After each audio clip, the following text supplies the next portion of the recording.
د رحمان او رحیم ذات په سپېڅلي نامه درنو لیدونکو او کتونکو السلام علیکم ورحمت الله وبرکاته. په دې هیله چې ټول به روغ او جوړ یاست.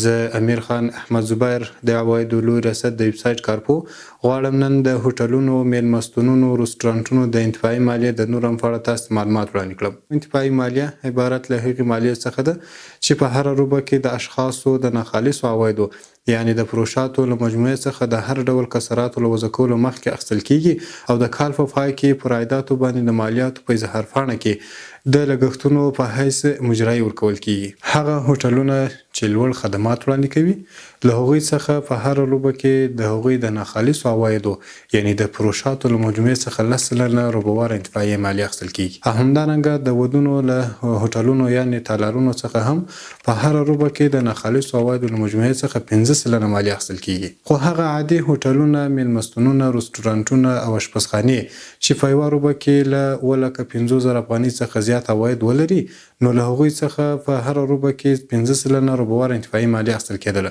خو له فتحې وروسته د اعلی قدر امیر المؤمنین حفظه الله د 215 پر 2 ګڼه فرمان پر اساس چې د 1444 هجري قمري کال د 10 میاشتې په 22 نیټه صادر شوی و د هوټلونو، مېلمستونونو، رسټورانټونو او اشخاصو ربعه انتفاعي مالیه له 15 سلنې څخه 2 سلنې ته راکمه شوه چې دا په یاده مالیه کې 80 سلنه کموالی ښیي.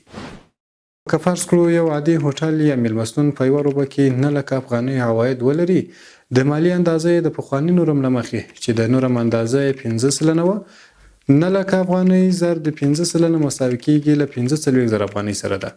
خو د اوسني نورم له مخې چې د نورم اندازه یې 2 سلنه ټاکل شوې 9 لکه ضرب 2 سلنه مساوي کیږي له 18,000 افغانۍ سره.